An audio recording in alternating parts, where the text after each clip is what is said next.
Hello, my name is Delara Hightower. A week after my father's will was read, my brother hosted a celebration where I was seated near the kitchen and mistaken for staff. He laughed when I inherited nothing but a rusty old car, looked me in the eye and said, "Need gas money?" I didn't say a word. I just smiled. But what no one knew was that the car he mocked held everything they tried to erase: proof of forgery, a second will, my father's final voice. They thought they cut me out of the family. But what if I was the only one he actually trusted? I hadn't been back to the estate in Charleston since the funeral 2 weeks ago, and even then, I'd barely stayed long enough to say goodbye. The air still carried the weight of mourning, but it had grown colder, emptier. As I turned onto the long gravel drive that led to the house I once called home, the silence in my car felt louder than ever. It wasn't grief that kept me quiet. It was the realization that nothing about this place had ever really been mine. The staff barely acknowledged me as I stepped out.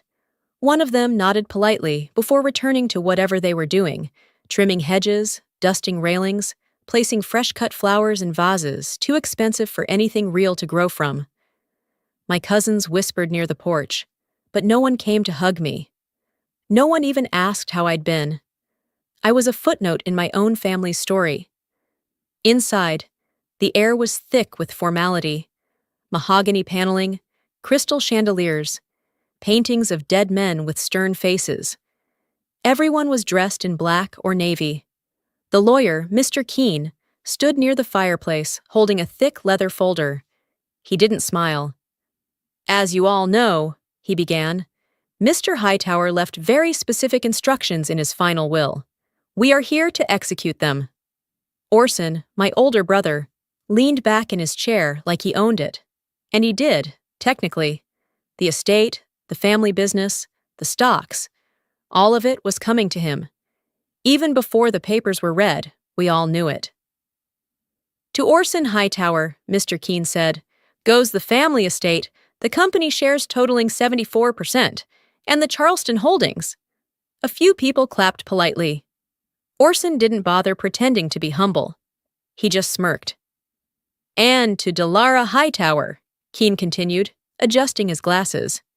"Your father left a personal item, the 1971 Chevrolet Impala stored in the barn, and a handwritten letter, which I will pass to you privately." A silence fell over the room.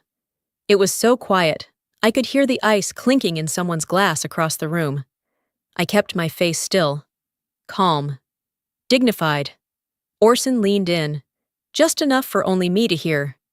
"Need gas money, sis?" I didn't respond. I didn't flinch, but I felt the heat rise in my chest like boiling water under a lid. That night, Orson threw a celebration on the terrace. Champagne flowed, strings played. Everyone smiled for photos. I wasn't in a single one. I looked at my invitation again. They'd printed my name as Delora. Not Delara. A typo, they'd say. Just a clerical error. But I knew better. I was always the one they forgot to include correctly. The afterthought. They seated me next to the kitchen door, where servers came and went. At one point, a guest handed me an empty glass and asked for more champagne. I didn't correct her. I just took the glass, walked to the edge of the terrace, and placed it down beside the fountain. I never brought her drink back. I watched Orson soak in the admiration like it was sunlight. Every word he spoke dripped with charm he hadn't earned. He held court like a king, my father's legacy folded neatly into his designer suit. I walked away quietly, heels clicking on the stone floor. No one noticed. No one asked where I was going. Not even my aunt, who used to braid my hair on Sundays. The air turned colder as I reached the edge of the property. Past the hedges, past the stables. There it was. The barn. A soft glow from a motion sensor light spilled out into the gravel. I stood there a moment, remembering something my father once told me when I was 12. The last time he showed me the Impala. "Some things take time to reveal their value," he'd said. Back then, I thought he meant the car. Now, I wasn't so sure. I stepped forward, my eyes locked on the silhouette behind the barn window. You left me more than they can see, didn't you? I didn't go back into the house after that. I slipped around the edge of the terrace and followed the narrow path that led past the garden beds and around the garage, then down toward the old barn. The laughter from the party behind me faded with every step. Somewhere between the stone archway and the gravel path, I stopped hearing Orson's voice at all. The barn hadn't changed. Weather-worn wooden planks, the old lock rusted but still working. I stepped inside and flicked the switch. As always, it didn't work. Moonlight spilled in through the slats high on the walls, cutting across the dust like pale ribbons. The air smelled of old motor oil and pine. I didn't bother turning on my phone flashlight. I knew where the Impala was. I walked straight to it, pulled back the cover, and stood there a moment. It looked just like I remembered. Blue paint faded almost to gray, a long scratch running down the passenger side from when I backed into a mailbox at 16. It didn't look like an inheritance. It looked like a memory. One no one wanted but me. I opened the door, slid into the driver's seat, and laid my hands on the wheel. The leather was cracked, but familiar. I said it out loud before I even realized the words were forming. Not even the radio works. But something was off. The hood wasn't shut properly. The latch didn't feel the same when I pulled it. I got out, moved to the front of the car, and opened it. That's when I saw it. Wires that weren't factory. Not from 1971. Someone had run fresh cabling along the firewall, tucked just enough out of view to avoid casual detection. It didn't look like restoration. It looked like surveillance. I stepped back, opened the rear passenger door. Tools in the seat, screwdrivers, pliers, electrical tape. None of it mine, none of it my father's. My stomach twisted. I crouched and followed the wire under the steering column. A small black device blinked softly. I recognized it. A GPS tracker, paired with a hidden microphone. I'd seen them before in corporate security audits. Someone had been listening and following. Not since last week. This looked older, installed clean, maintained. They didn't give me this car because it was worthless. They gave it to me because they thought they'd already stripped it of value, and maybe because they assumed I wouldn't know how to look deeper. I sat in silence for a while, the barn door half open behind me, the wind rustling through the trees outside. The whole time I could feel it. Someone, somewhere, had wanted to hear what I'd do with this gift. But tonight, I was the one listening. I didn't sleep much. The next morning, I left early and drove across town to the co-working space I'd used the past year when I worked remotely for the company. I logged into the network, or tried to. Access denied. I thought maybe I mistyped. Tried again. Same result. My email wouldn't connect. I tried the backup system login. Blocked. Then I went to the internal project tracker, something I helped build, and found nothing. No user ID. No credentials. I called Claire. She'd been on the tech team 2 years longer than I had, and though we weren't close friends, we shared enough late nights on launches to have mutual respect. Hey, Claire, it's Delara. A long pause. Oh. Hi. Are you okay? Quick question, I said, forcing calm. Did something happen to my account? I can't access anything. Another pause. I could hear her clicking something on a keyboard. Yeah. I don't think I'm supposed to say this, but they removed you last month. Last month. Orson said it was retroactive. She added quickly, like she didn't want to be caught talking. He had IT roll back the logs, like you never had access. Del, I'm sorry. I thanked her, hung up, and stared at the traffic light outside the window. It wasn't just about control, it was about erasure. I didn't cry. That would have felt like giving them what they wanted. Instead, I walked a few blocks down to one of those quiet diners near Meeting Street, sat at the counter, ordered black coffee, no cream, no sugar. The waitress looked like she'd seen her fair share of late nights and betrayals. She didn't ask questions, just brought the mug and left me alone. I pulled out the small leather-bound journal I kept in my bag. It wasn't for planning or goals, just fragments, Quotes, thoughts, moments that stuck with me. I flipped to a blank page and wrote one word in bold, all caps. Document. Then, underneath, this isn't about inheritance, it's about erasure. That journal entry stayed on my mind the rest of the day. I didn't head back to the estate that night. Instead, I stopped by a motel off Rivers Avenue, the kind with no frills and flickering neon. I needed time, space, quiet. The next morning, I bought a cheap set of tools from a hardware store and drove straight to the barn. I kept the windows down the whole ride, not because I needed fresh air, but because I needed to remember how to breathe when my world felt smaller than a glove box. I parked just outside the barn and stepped inside. Sunlight crept through the slats now, slicing across the hood of the Impala. I'd seen it so many times before, but this time I approached with purpose. Not nostalgia, not fear. Purpose. I opened the trunk without knowing exactly why. Just a tug at something deeper than instinct, the kind of nudge you feel when you forget something important and can't remember what it was, only that it matters.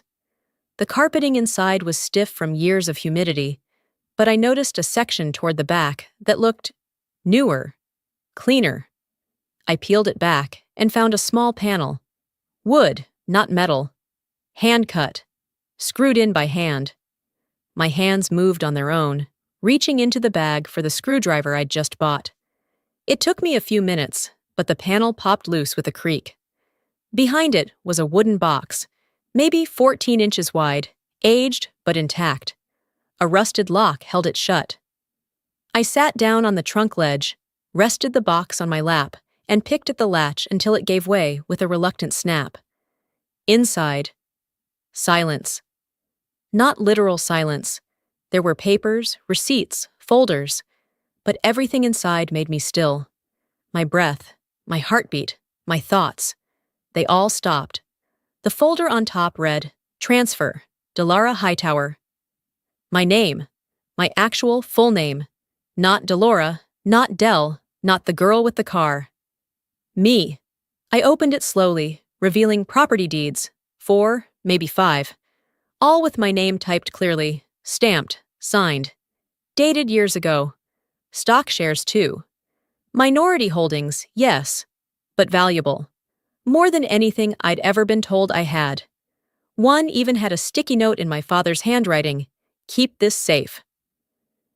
I flipped to the last page of the stack and froze. A document that looked familiar. A family trust amendment. My name was included, then crossed out. Not digitally, not reprinted. Scratched out by pen, as if removed in haste. At the bottom, my father's signature remained. And beside it, Orson's. I let out a slow breath and gently set the folder aside. My hands reached deeper into the box and pulled out a smaller envelope, yellowed, sealed with a waxy red dot. There was no label, no name, just tucked beneath the documents like a secret he'd hoped I'd find. I opened it carefully. The letter inside was shaky in ink but deliberate in tone. Delara, if you're reading this, you were erased. I'm sorry. I never meant for it to go this way. This car, this box, this moment. It's all that I could control. I knew something was wrong long before my doctors did. I knew Orson was preparing to remove you. I couldn't stop him from manipulating the others. But I could at least leave this behind, where only you would know to look. They think I chose them. I didn't. I chose you. And if you're holding this, I need you to remember that. He didn't sign it Dad, just Howard. I folded the letter slowly and leaned back against the wall of the barn. My father had never been a sentimental man. He was distant, measured, someone who loved through planning, not touch. But this was as close to a confession as he could have given. The heat I felt last night came rushing back, but it didn't feel like anger this time.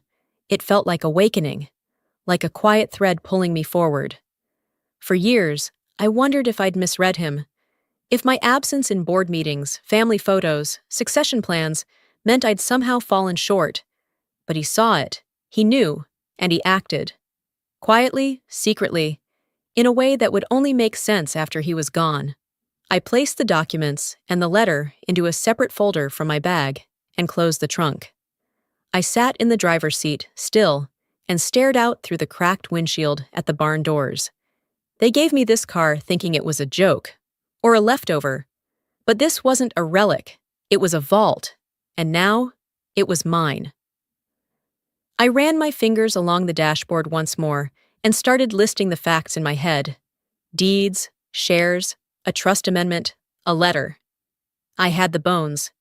Now I needed proof of the meat. This wasn't about proving I deserved anything.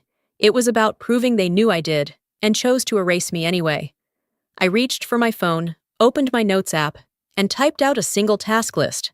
Scan all documents. Cross-check property IDs with county records. Track down notary signatures. Find out when Orson co-signed the trust amendment. Ask Lucian what else he's hiding.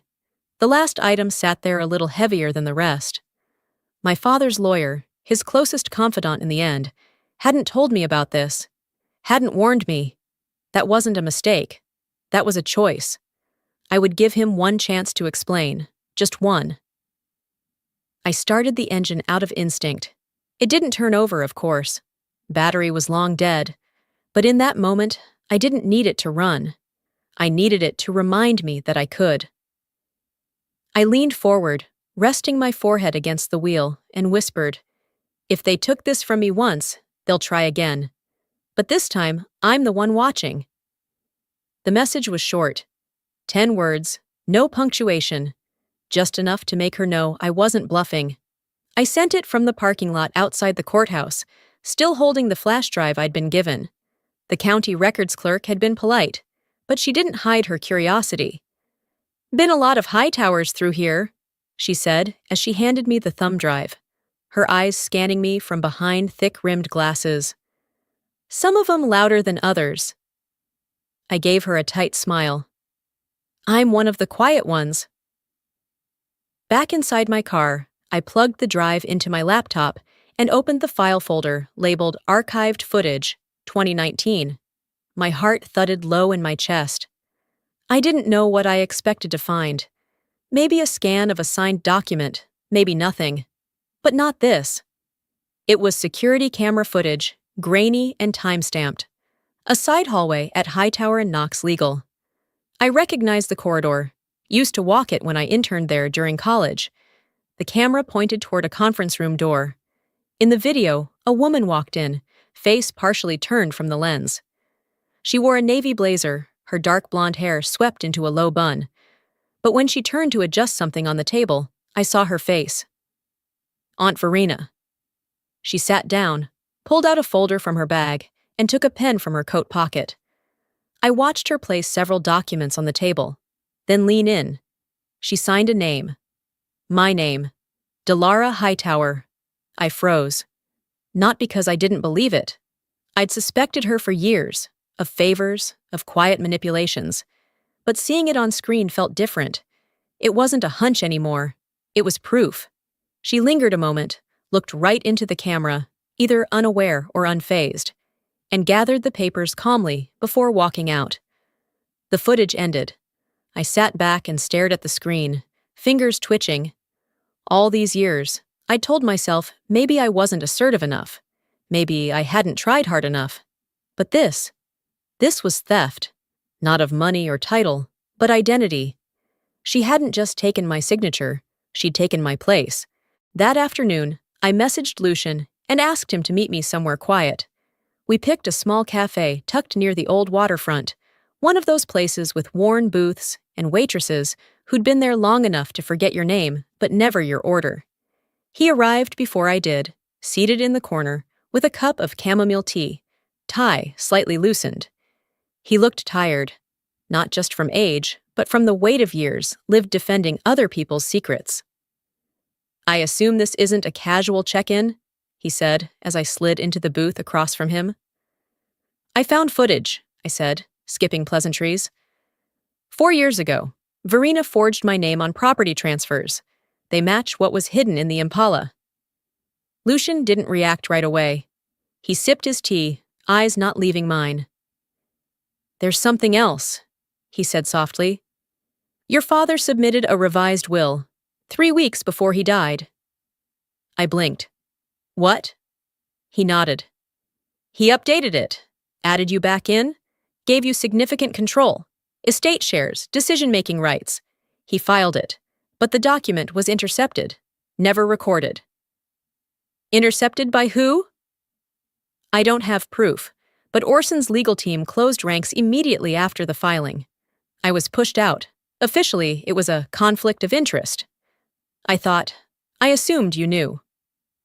No, Lucian, I said, the edge in my voice sharpening. I didn't know because no one told me. I should have pushed harder, he admitted, but I thought, after everything, you didn't want to fight. I laughed once, short and humorless. I didn't know I was in one. He slid a folder across the table. This is a copy of the revised will. Howard gave it to me in case things got ugly. He told me to protect it if Orson got greedy. I opened it. My name, right there, clean, centered, unquestioned. It felt strange seeing it on something official. Strange and right. I didn't cry. I didn't rage. I simply folded the document and placed it into my bag. Then I pulled out a small notepad and wrote down 3 names. Verena, Orson, Hadley Crane, the lawyer who'd handled most of the estate matters after Dad's passing. I'm going to confront her, I said, glancing up. Verena. Lucian hesitated. Delara, are you sure? She's well connected. You make this public. There's no going back. There was never anything to go back to. I stood, nodded my thanks, and left the cafe. The wind had picked up. A few seagulls circled overhead, calling out over the rooftops. Back in the car, I stared at the screen again. Verena's face, the pen, my name. I pulled out my phone, opened a new message, and typed, "We need to talk, about signatures." I hit send. The sun had dipped below the rooftops by the time I pulled up outside the downtown event hall. The invitation had arrived in a sleek black envelope.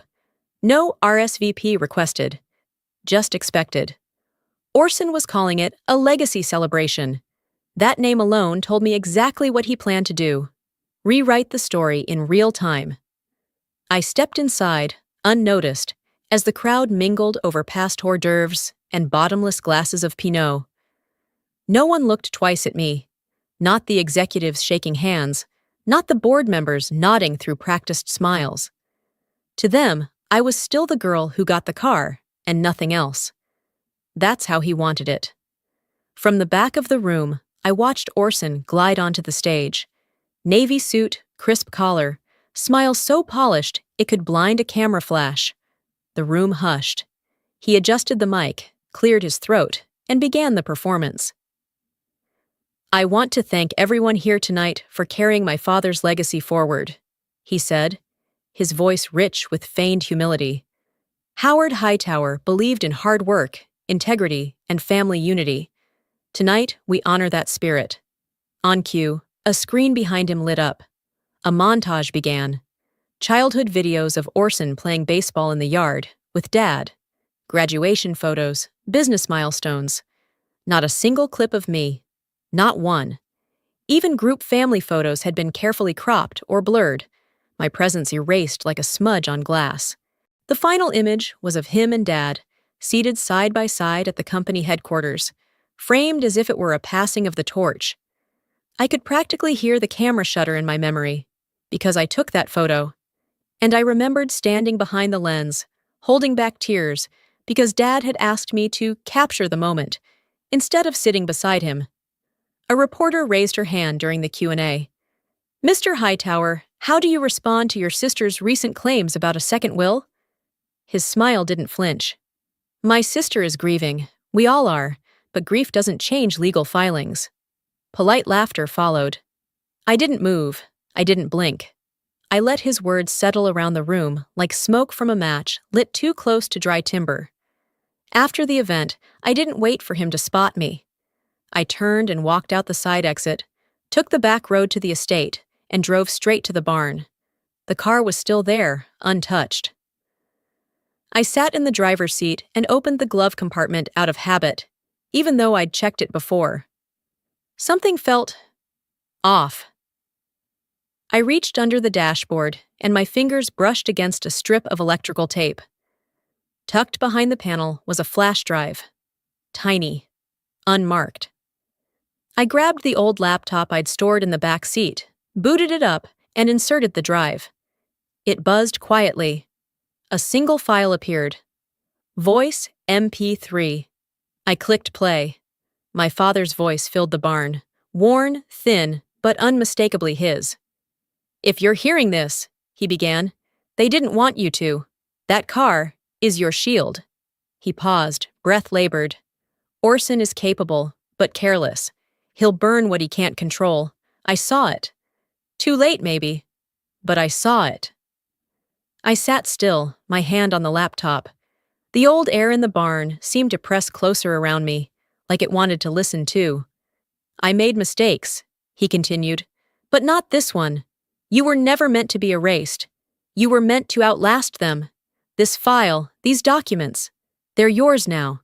The truth will wait for you, just like I did." The file ended. I didn't cry. Not the way I had in the past, quietly and alone. What rose in my chest wasn't sorrow. It was recognition. I wasn't left out. I was hidden, shielded. They didn't forget me. They feared me. That night, I didn't sleep. I stayed in the barn, listening to the recording again and again. Not because I didn't believe it, but because I needed to feel each word anchor itself inside me, to remind me of what I was holding. Orson wanted a version of me the world could dismiss, a grieving, bitter sister who got a rusty car and nothing more. A woman too emotional to lead, too detached to be trusted. But that version was a lie they painted so they could pretend the theft was justified. And if I had any say in it, it was about to be set on fire. I opened my laptop, copied the audio file onto a new drive, and slipped it into my pocket. I reached for the notebook I kept beside the gear shift, flipped to a clean page, and wrote, "Release everything, all at once."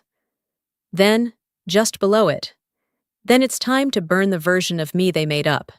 I didn't sleep that night. Instead, I watched the city roll slowly into dawn from the window of a 24-hour cafe tucked between a dry cleaner and a bookstore that hadn't updated its front display since last year. I had my laptop open, but I wasn't typing. Not yet. The folder on my screen was labeled Erased Truth. Inside it, the forged signature video, the unfiled will, the property deeds, the audio file from the barn. Proof. Not of what I lost, but of what they stole. At 6:12 a.m., I hovered over the upload button. One click, and there would be no going back. The lies wouldn't be hidden behind mahogany doors or locked drawers anymore. They'd be exposed, bare, public, undeniable.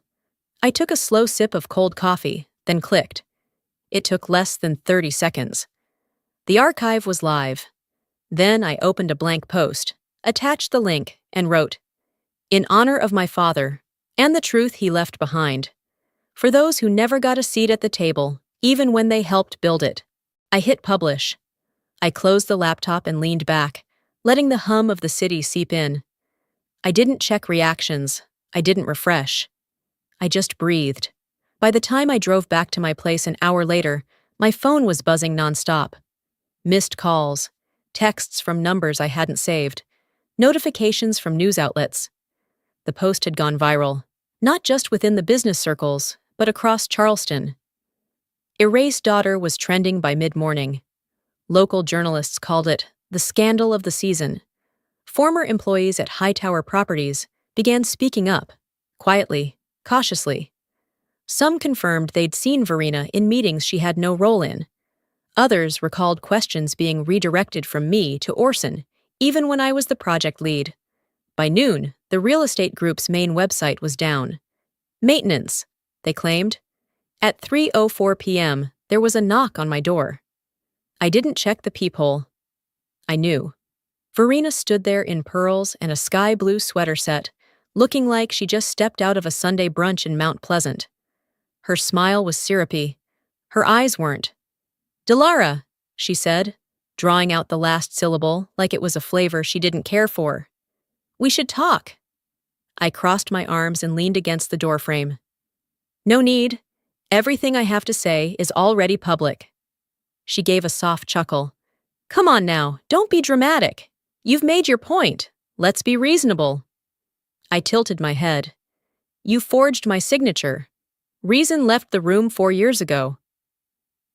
Verina's smile didn't falter. She stepped in a little, lowering her voice. "You've stirred up a lot of noise. But you and I both know scandals fade fast. Memories fade faster. Charleston loves a comeback story. Let Orson have his." "What makes you think I care about Orson's story?" I asked. "Because you're not a destroyer, Dilara. You never have been." Her tone shifted, just enough to sound almost genuine. "Let's fix this. Quietly, what do you want?" I laughed, dry and low. "Not your money, not your fake family." She blinked, then straightened. "You'll ruin him." "No," I said. "He's doing that himself." She stared at me for a long moment, then gave a tight nod. "You've changed." I finally stopped asking for permission. Verina didn't argue. She turned and walked down the steps without another word. That night, I made a pot of tea and sat at the kitchen table while the comments rolled in. There were the usual trolls, the ones who called me greedy or bitter or irrelevant. But most were different. Messages from people I didn't know, some with only a few followers, others with thousands. I worked in a family business too. My brother took the credit, my mom let him. My aunt signed over my inheritance when I was 18, told me it was for the good of the family. "You're not alone." One message stopped me cold. It was from an old investor, someone I'd only met once, years ago, during a company presentation. "I knew your numbers were sharper than Orson's," he wrote. "I should have followed up then. Thank you for not staying quiet." I didn't reply, but I reread it 3 times. It was strange, the kind of strength that came not from revenge, but from validation. I didn't want Orson's position. I didn't crave applause. I just wanted to exist, fully, without being edited out of my own story. Later, lying in bed, I stared at the ceiling and whispered to the dark. By the time morning came, my phone had stopped ringing. The silence wasn't peace. It was the hush before something big. Around 10:15, the doorbell rang. Not a knock. Not an impatient bang. Just a single ring, short and sharp. I opened the door to find a courier in a navy jacket, holding a thick envelope. "Are you Ms. Dilara Hightower?" I nodded. He handed me the envelope, tapped his clipboard, and left without a word. The envelope read, "Hightower Holdings v. Dilara Hightower. Defamation, fraud, emotional harm." I stood there for a long minute. No panic, no disbelief. Just the quiet simmer of fury rising up from my spine. He was trying to silence me with the very system I'd spent years helping him build. It was classic Orson. When charm failed, he turned to control. And when control slipped, he reached for the courts. I called Lucian. "He served me." "I figured he would," he replied. "Come by in 2 hours. We're filing our own motion." 2 hours later, I was seated beside Lucian at the courthouse. The room wasn't grand. Just rows of pew-like benches, the murmur of legal assistants, and a tired bailiff who looked like he'd seen this show too many times. Orson entered with his legal team, 2 sharp suits, and 1 PR consultant, with a laminated smile. He caught my eye, but didn't nod. He didn't need to. His arrogance did the talking. The judge took her seat, glanced at the docket, and began. Lucian stood first. "Your Honor, we are prepared to answer the plaintiff's complaint. In addition, we are filing a countersuit for suppression of legal documents, misuse of a state authority, and perjury." He handed the folder over, calm as ever. The judge flipped through the papers. Her brows lifted at the audio transcript. "This is the late Howard Hightower's voice?" "Yes, Your Honor," Lucian said. "Unedited. Verified timestamp. The clip will show him stating clearly that my client was excluded by design, not by merit. The courtroom went still. Orson shifted in his chair, jaw tightening. His attorney asked for a brief recess. It was denied. That night, I made no public statements. But they did. A popular podcast ran a segment titled, "Sister with a Laptop or Corporate Conspirator." They played clips from my deposition, mocked my handwriting on the will draft, and ended with, "Sounds like someone's mad the trust fund missed her name." I listened once. That was enough. Instead of reacting, I posted a video. No voiceover, no commentary. Just 4 images side by side. A screenshot of the email deletion logs. A scan of my signature forged by Verena. A time-stamped version of the trust amendment. The audio file of my father saying, "I trust her. I only trust her." No hashtags, no captions, just the truth. It was shared 42,000 times in 12 hours. The shift was immediate. Sakshi's daughter became your daughter of the truth. My inbox flooded with messages, some apologetic, some stunned, many saying what I didn't need but still appreciated. "We believe you now." The next morning, Orson's lead attorney stepped down. No press release, no explanation, just a silent exodus from a sinking ship. And then came the investor letter. One of the top stakeholders in Hightower Holdings posted an open memo to the board. "We regret our misplaced confidence. Our future lies not in manufactured legacy, but in integrity." The company stock dipped 13% in a day. For once, I didn't feel victorious.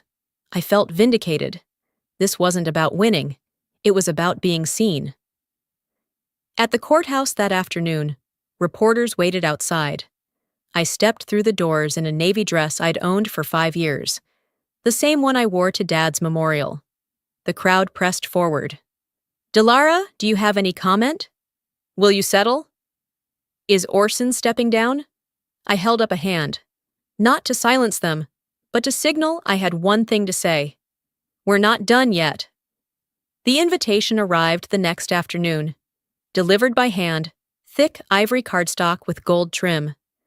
It smelled like money, the kind of event where legacy was not discussed, but displayed. I wasn't surprised to see Orson's name printed in bold, honoring excellence in business leadership, Orson Hightower. Below it, in smaller type, "Family guests welcome, Ms. Dilara Hightower, confirmed." I read that last line twice. Confirmed? I hadn't RSVP'd. It was a calculated move.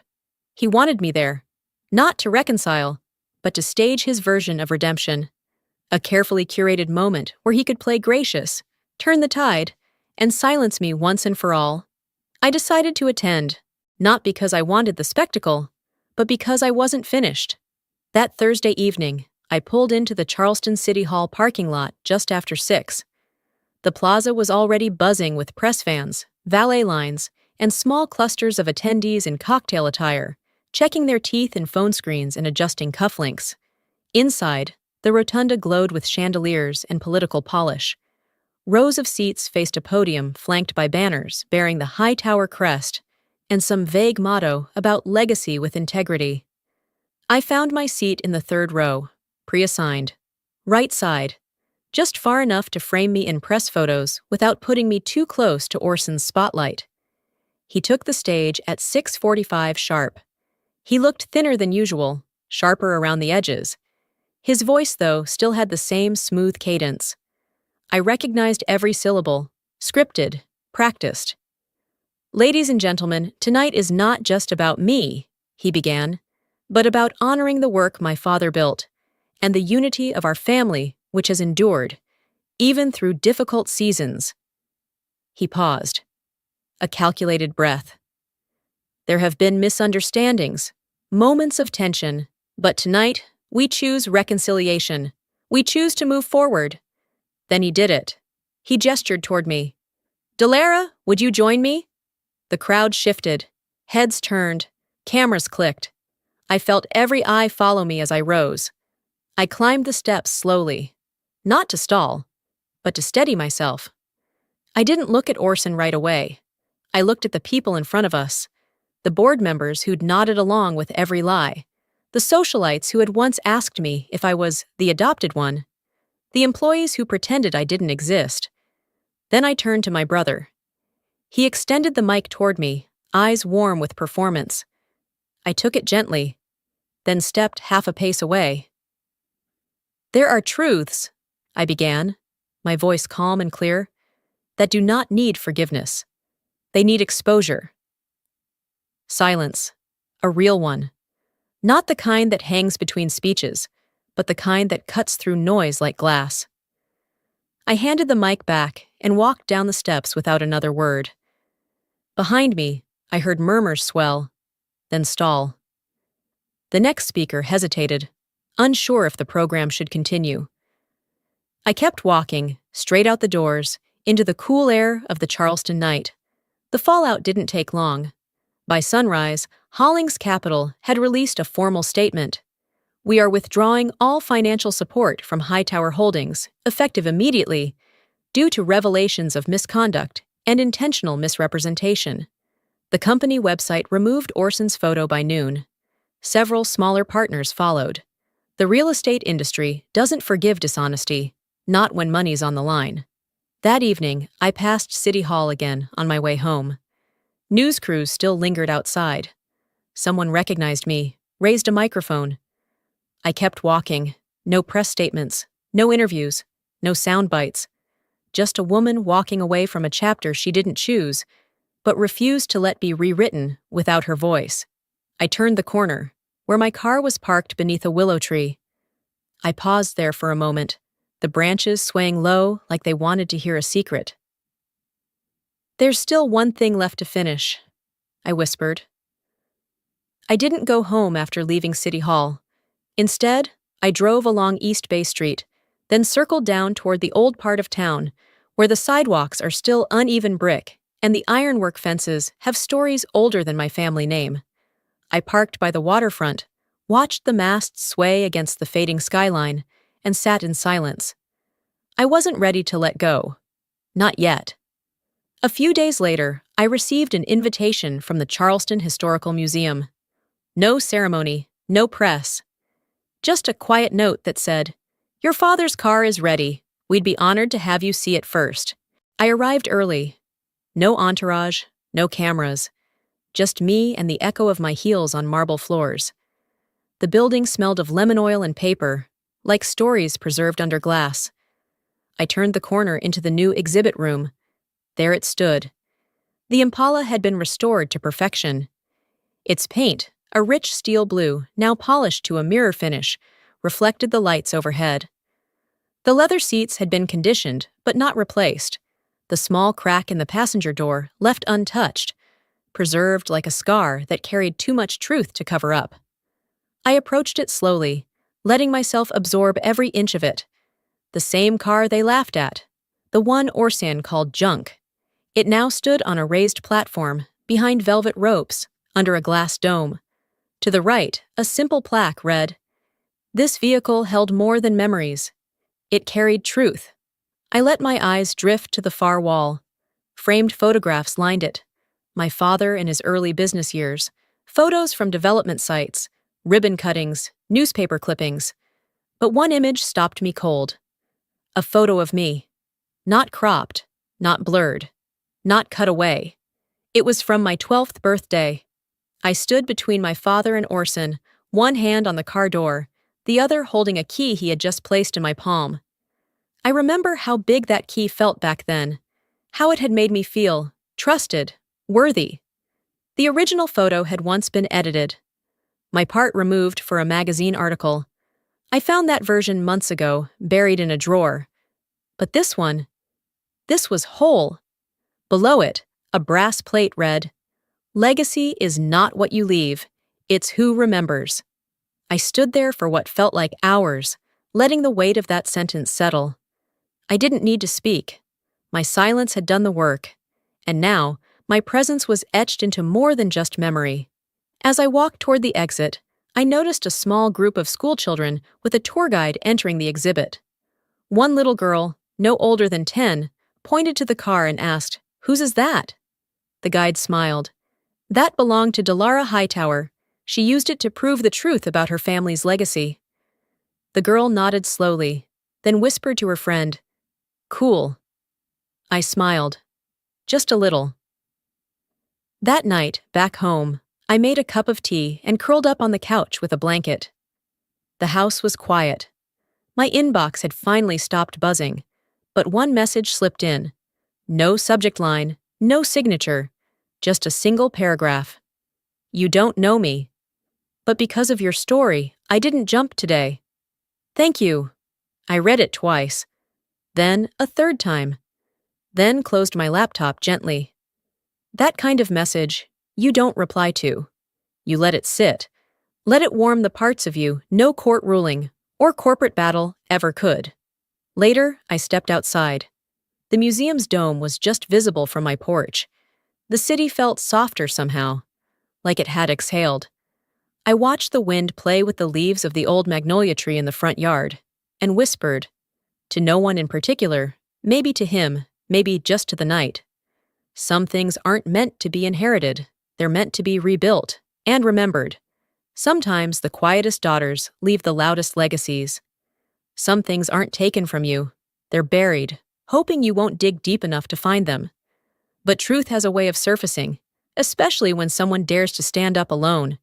What would you have done if your own family erased you from your legacy? If this story moved you, share your thoughts in the comments. And don't forget to subscribe.